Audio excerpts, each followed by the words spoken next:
আর বন্ধুরা, আবারও একটা ছোট্ট ভিডিও নিয়ে চলে এলাম।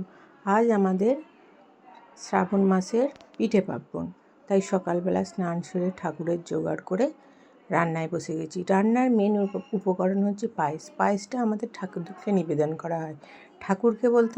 ঠাকুরকে সরাসরি নয়, জলের ঘাটে নিবেদন করা হয়। আর এখনকার দিনের বাচ্চারা তো শুধু পায়েস খেয়ে থাকে না, তাই আমি একটু খিচুড়িও অল্প করে বানিয়ে নিয়েছিলাম, তার সঙ্গে একটু আলু ভাজা আর পটল ভাজা।